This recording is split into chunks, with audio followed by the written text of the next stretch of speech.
here are your hosts, Joe Dubs and Andy.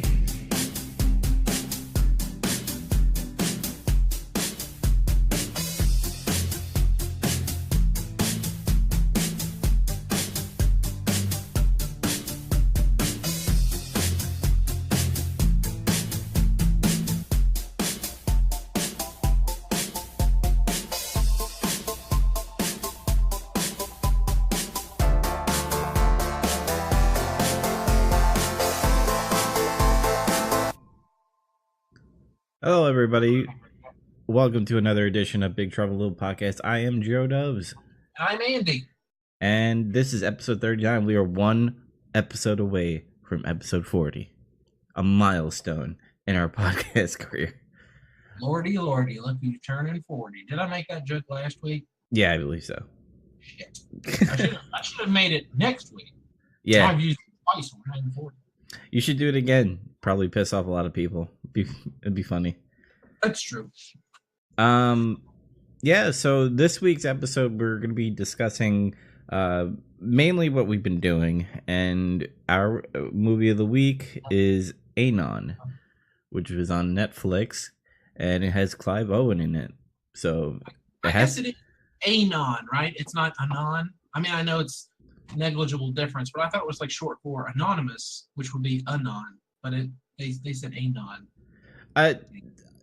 The thing is, there was a lot of British actors in this movie. It's a British movie. Yeah. Hey, well, the thing is, it's in New York. I don't know if you noticed that. Yeah, that's weird. I didn't get that. Yeah, and the way they were saying Anon or Anon, whatever, it was a little weird, but it was somebody's call sign, which we will discuss when we talk about movie of the week. I like to jump the gun. I just had a REO Speedwagon song in my head. Probably because I watched Cobra Kai. Oh, man, what a movie. I mean, what a TV show. Anyway, let's get into it. Andy, what the hell have you been doing this week? Oh, I got Street Fighter 5 Arcade. I played that a bunch. On PS4? Yes. I think that's the only system it's for, isn't it? And PC. Oh, right, you're right. No, and it's cross-platform. So you can play with... Yeah, so if you have a friend that has it on PC, you guys could play together. Oh, that's fucking cool. Mm-hmm. I wish I had that. But whatever. I've been playing it, but it's hard to say much about it.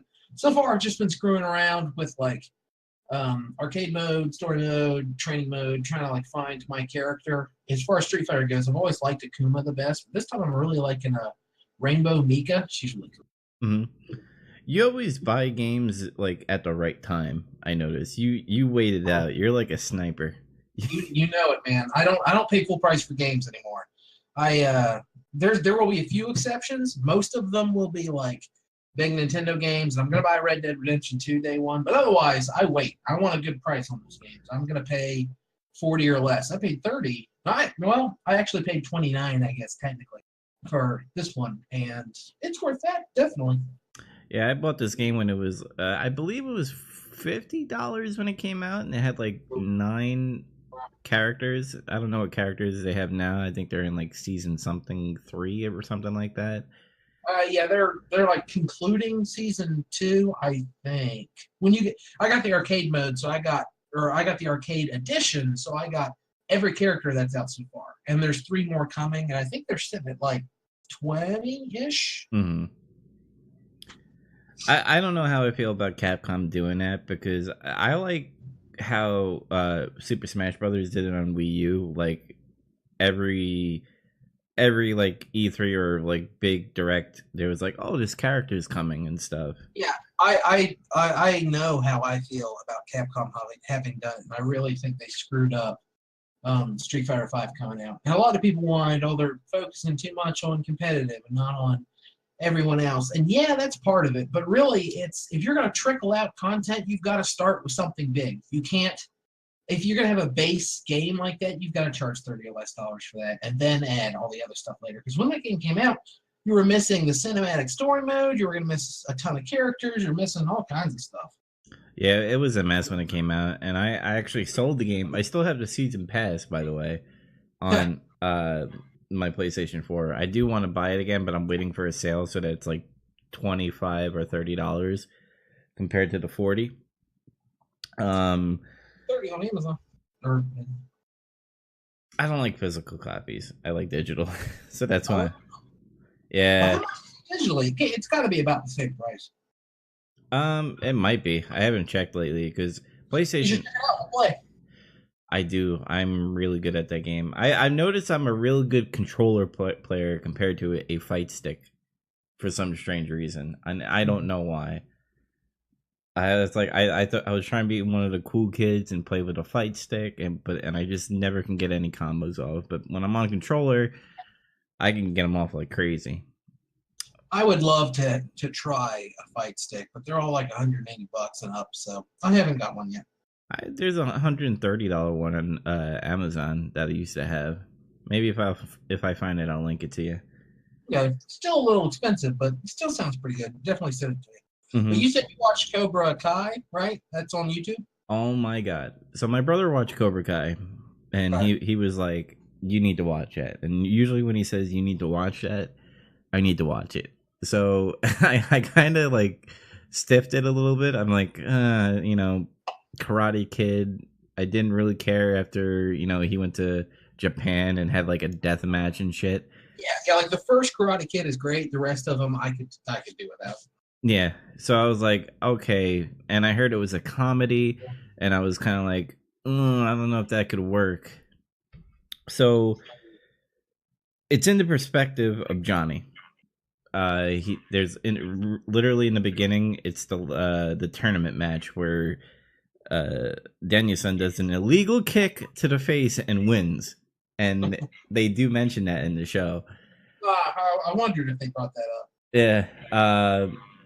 If you ever saw the video where it says Danielson is the real bully in Karate Kid, yeah, they pretty much take a lot of points from that video and put that in the show.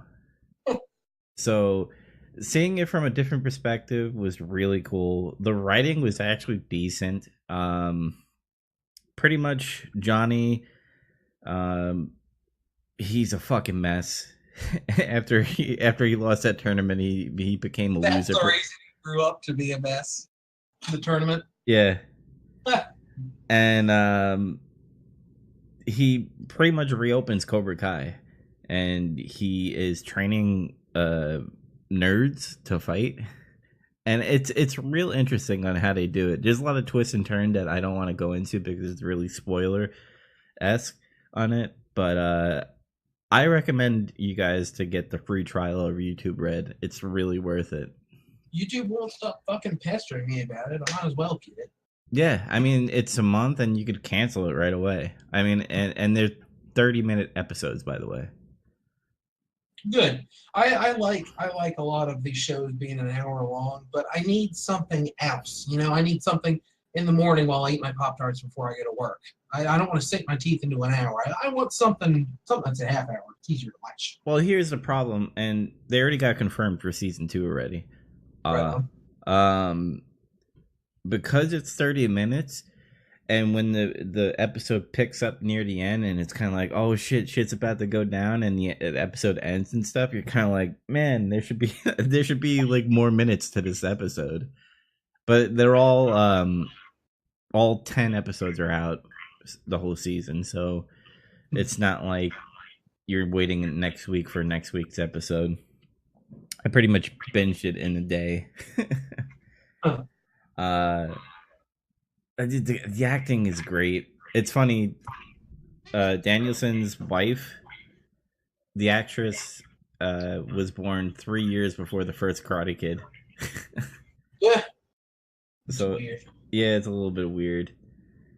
And they mention a lot of canon stuff with it. I mean, obviously Mr. Miyagi. They talk about Sensei Kreese on how he choked out Johnny and shit. Oh yeah. And God, it's just even though the other Karate Kids sucked, like 2, 3, and 4, and even the one with Hilary Swank, and I won't mention the one with fucking Jackie Chan because that doesn't count. That one seems like it was better than the one with Hilary Swank. Yeah, I mean it had Jeremy Ironside in it, but still sucked. Kung Fu Kid. But whatever. It just I still like the Japan one where he's having a death match and shit, and he's like, "Live or die, man, live or die," and he's like, "Honk," like, it was still good. The '80s were a good time, and there's a lot of '80s stuff in this. Like Johnny doesn't even know about the internet. Like he's there's a scene where he's advertising Cobra Kai, and he's giving out flyers to people. And he's like, we have a website. It's www.cobrakai.com. So like the comedy side of it is not like farts and dick jokes and all that stuff. Sure. It's more of like, did you bang that girl kind of stuff. Kind of like 80s humor a little bit. Okay. And I recommend it. I had a blast. From it. Check. It sounds up my alley. You can watch the first episode for free, right? Without first two. First two. Okay, I'll do that at very least. Yeah. And I played a mobile game called Marvel Strike Force. I think I saw an ad for that. What's that all about? It's your really carbon copy mobile game where you build up. You keep saying mobile game. That's making me less interested. Because it is a mobile game. God damn it!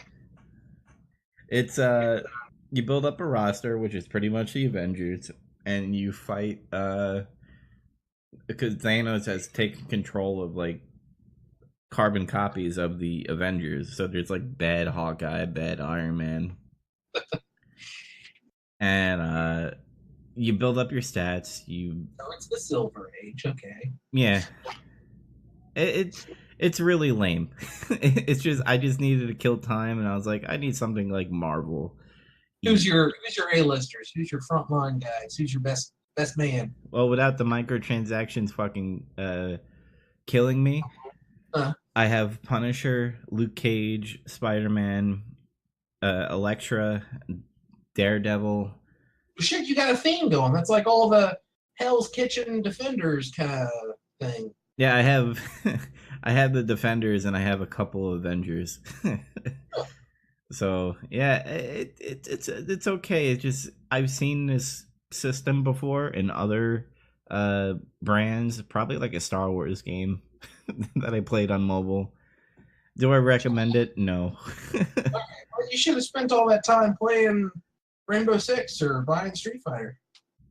I could have, but I was watching Cobra Kai and playing Marvel Strike Force at the same time. Oh, I get you. It's something you can do at the same time. Mm-hmm. You want a Switch? Jeez. Yeah, that is true. I should have had my Switch in the living room. Oh, well. Live and learn. So you want to talk about Anon? Yeah, let's get into our movie of the week. So Anon is a Clive Owen film. Now, if anybody doesn't know who Clive Owen is, let me bring up his IMDb. I thought I had it up, but I guess I was wrong. Very British, and he has like a weirdly big end of his nose. Like, it's not obnoxious, but I kept noticing it in this movie. I notice he likes to fuck a lot in his movies. He's always in a sex scene. Do you blame him? I mean, yeah. I mean, in that film, there was like a lot of fucking escort people. Yeah. Oh, by the way, did you notice that it kept saying that this movie is rated TVMA? In Britain, is this a direct-to-TV movie, or what the fuck was that about? I don't know. I meant to look that up, but I forgot about it.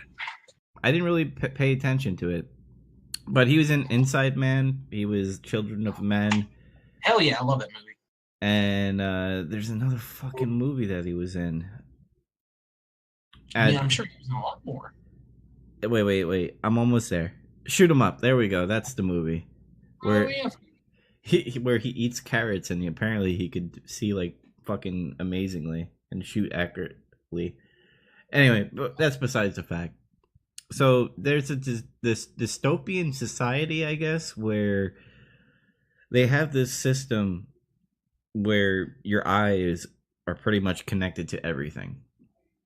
Your eyes connect to like street signs that are kind of like cyberpunkish a little bit. where they show like you know, fucking drinking soda, like soda commercials and escorts and fights that are coming. There was a kid that was watching Clive Owen walk by and there was like zombies behind him. I found that weird.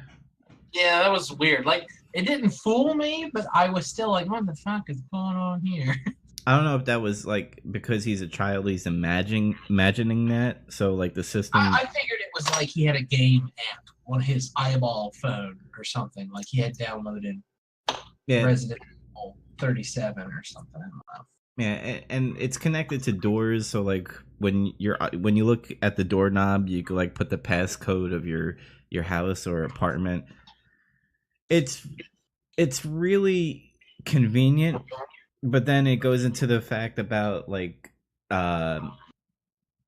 privacy. You know, your right to privacy of the government not looking into your shit, because literally the cops can go, let me see what you did the past 24 hours, and they can go get your files inside of that system of what you're, you know, seeing through your eyeballs. What I have to say about this film is I like the world. I like Clive Owen. I wouldn't like to live in it, but I know what you're saying. Yeah, I like, you know, because it's unique. It's different than what we're living in right now, but it's not the greatest thing. I I felt the plot was really rushed, and at points I didn't know what was going on, but it was simple. It was like there's hackers, we need to find them, and there's a serial killer. Yeah, I know what you mean about the plot. I kept kind of waiting, and there is one moment where there's a twist, but it's kind of an obvious twist. And this movie never gives you the moment. Like there's never like, oh, so it was that the whole time. Like everything is pretty much at face value, except one element. Can we go ahead and talk about spoilers, or should I hold back? I know you go. I forgot the warning in the beginning, but fuck it, let's go. Yeah, we do spoilers again. If you got Netflix, this movie's on there. Just go watch it if you want to listen to us.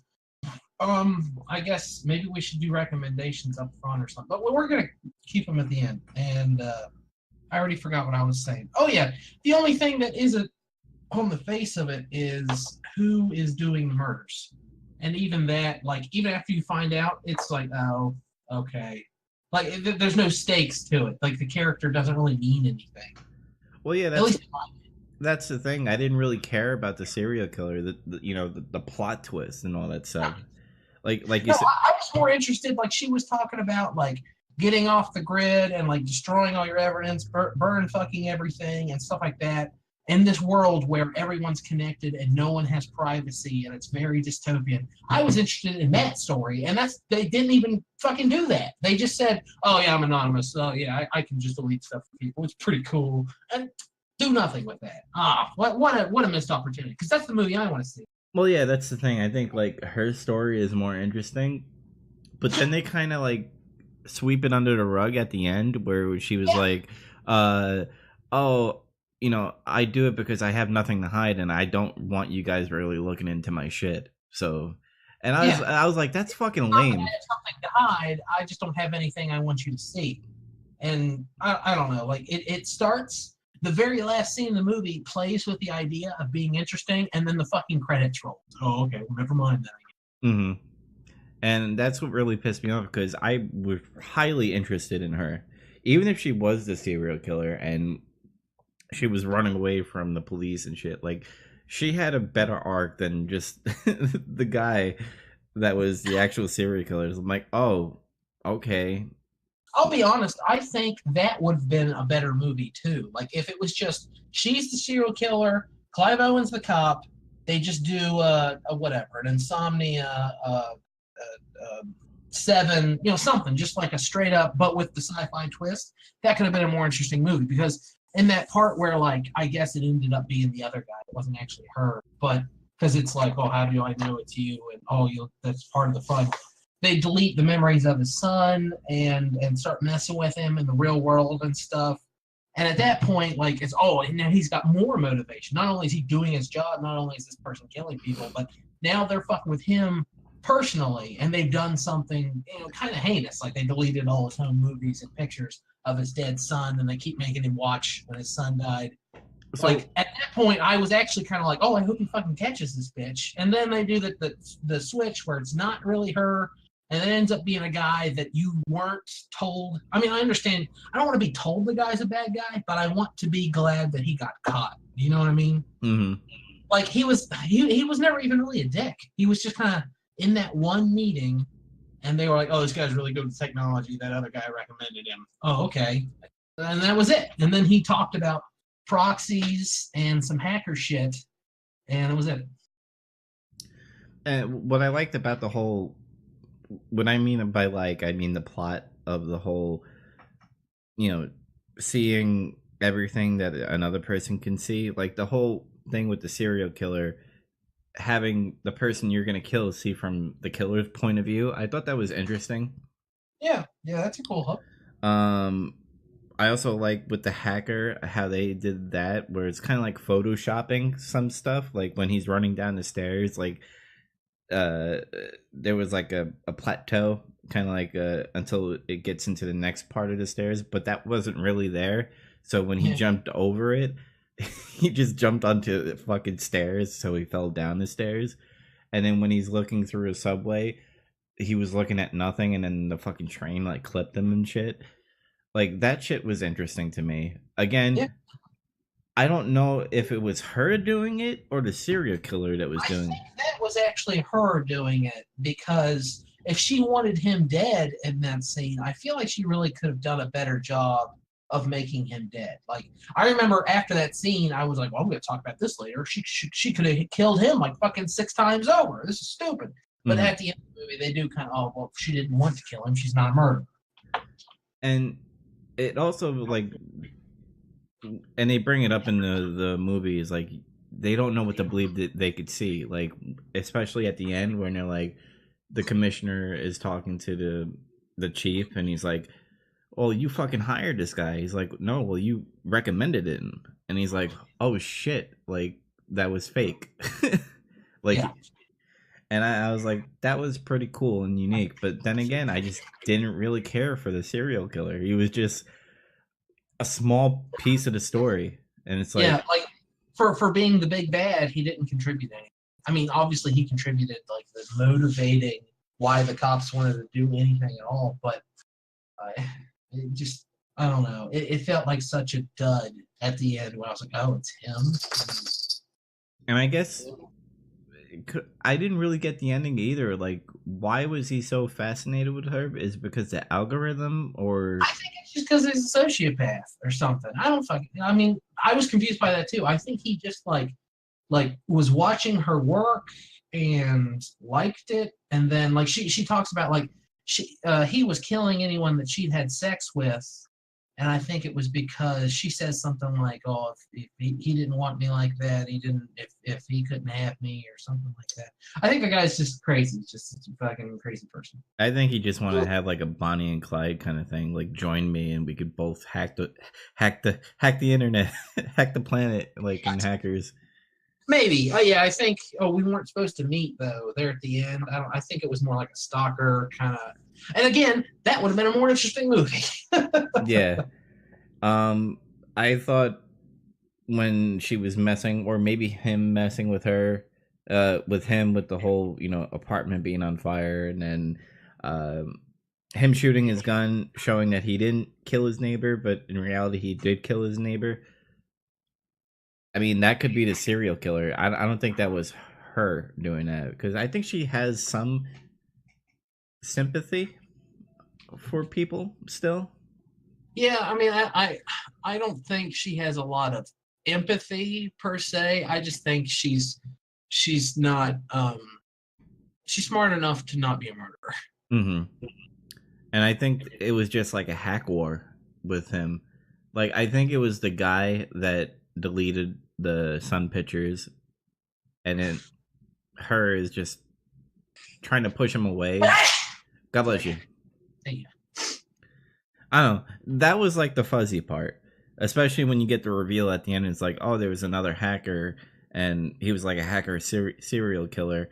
So who was doing all the shit in the beginning? So that was confusing. I didn't like that it was in New York at all. It just didn't. I mean, it could have been any city, is what annoyed me. This whole movie, everything looks so sterile and boring, and every backdrop. No one has any pictures. And I realize it's kind of like part of this future. Oh, we've got everything in our eyeballs. Why do I need to hang pictures? But no one's got any pictures. No one's got any fucking books or movies. No one's got posters. Every car is just a flat collar. There's no like bumper stickers or identifying marks.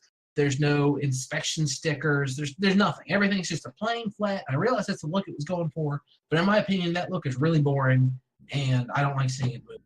But like maybe it was once or twice, but I'm stupid. I mean, maybe that was done on purpose of the fact that maybe that's how governments are gonna go, where you just don't have any type of fucking posters and shit.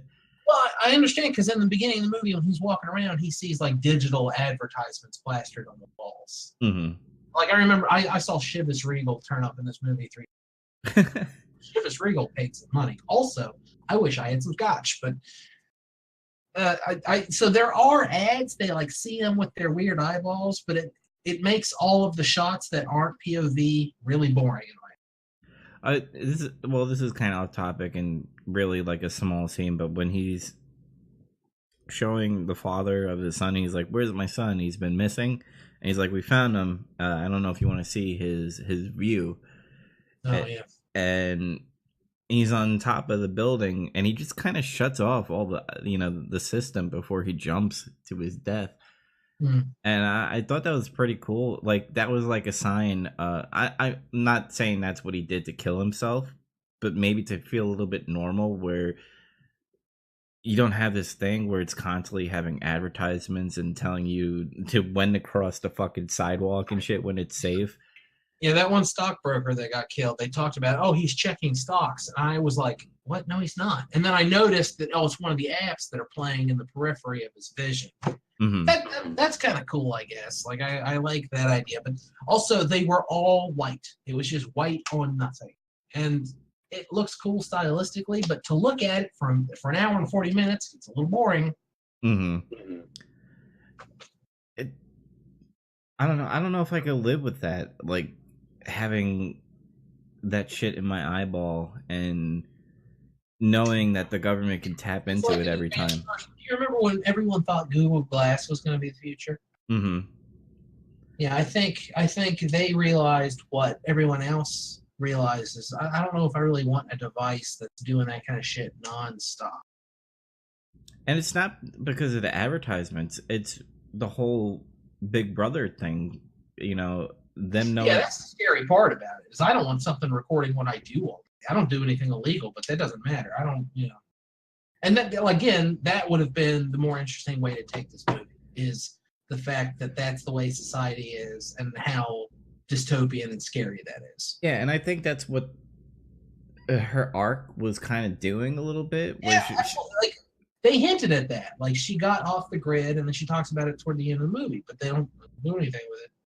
Yeah, it's like if I could do this, if I could put like things in your way where it could, frame you as a murderer or make you look crazy, then the government could do that to you.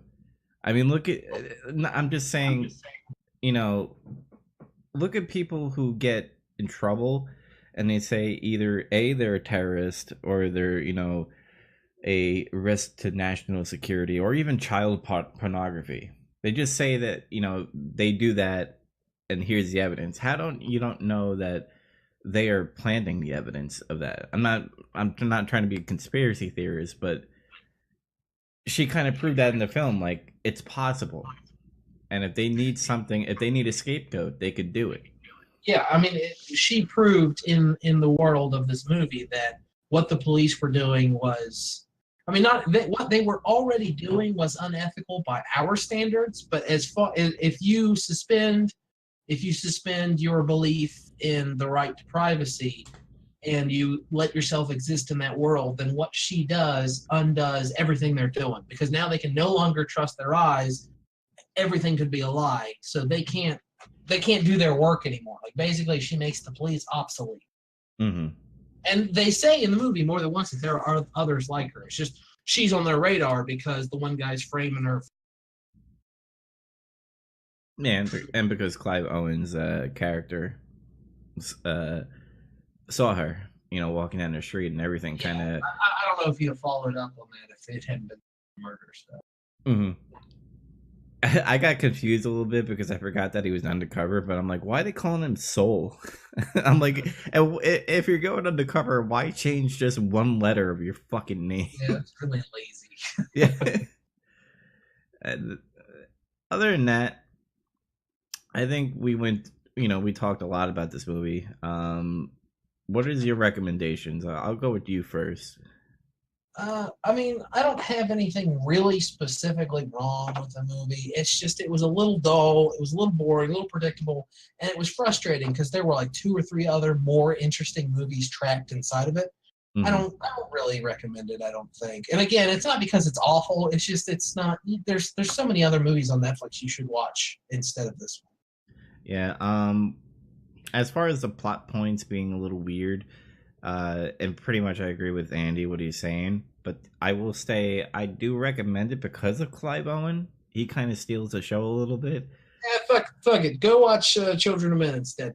Yeah. I mean, watch that first, and if you want to watch more Clive Owen, I mean, and you have Netflix, Anon is on there. Yeah. What is our movie for next week? Oh shit, I am supposed to choose, aren't I? Yeah. Sorry, we talked about it at the beginning, and then I forgot what I was doing, and I'm stalling if you can't tell. I mean, yeah, I'll pretty much go through Netflix and talk about what's coming soon. Yeah. 13 Reasons Why season 2 is coming out. I don't know why they have a season 2, but that's coming out. Popular on Netflix. Shrek. Just kidding.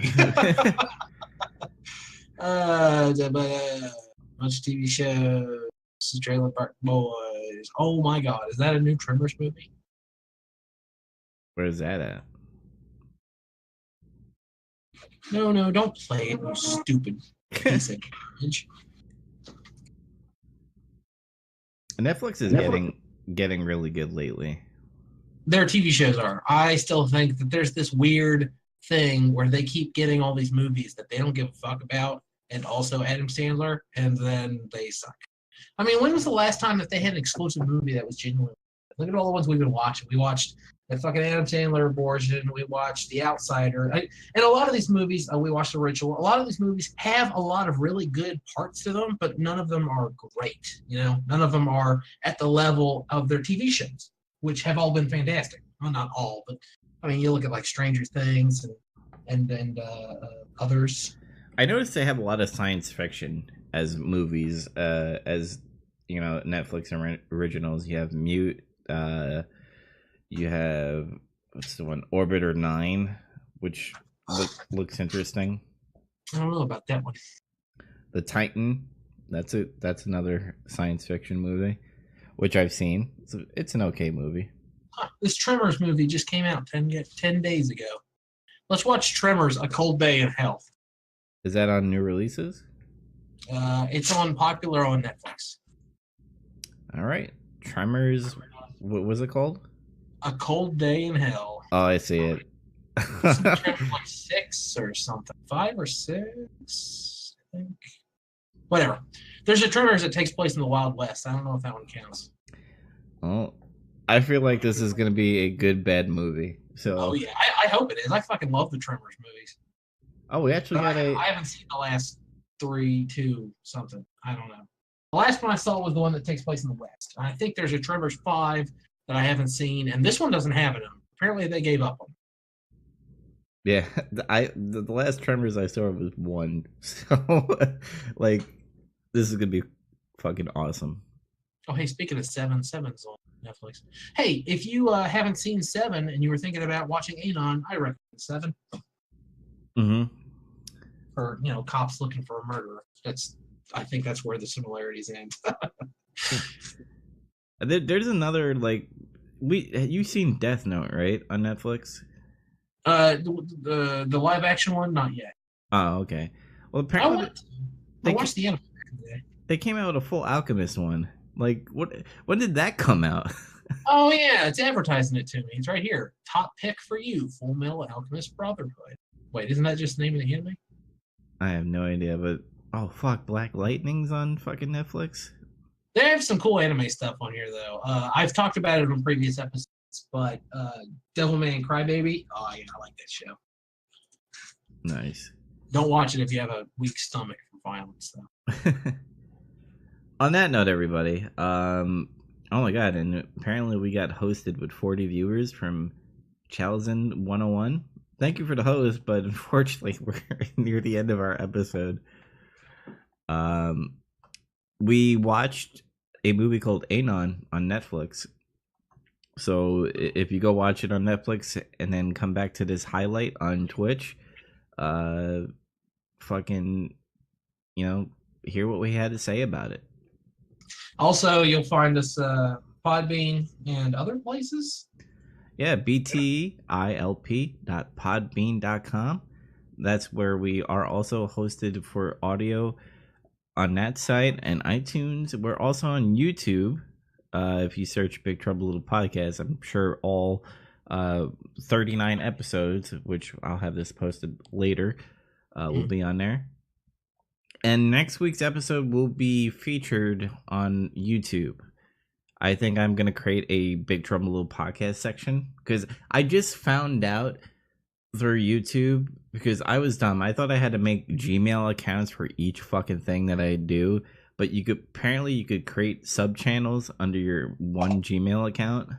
Fuck, I wish I'd have known that. Yeah, and I was like, "Fuck, man!" Like now I understand why. Every time I created another Gmail account, they're like, "Oh, this is spam. We're just gonna delete it." So, like, next week we'll be on. If you search Big Trouble in Podcast, we'll have a live version on YouTube. But on that note, everybody, I think I need to get something to eat because I'm hungry, motherfucker. I'm gonna get some liquor. There you go. Thanks for stopping by, guys. Have a good night. Thanks for listening.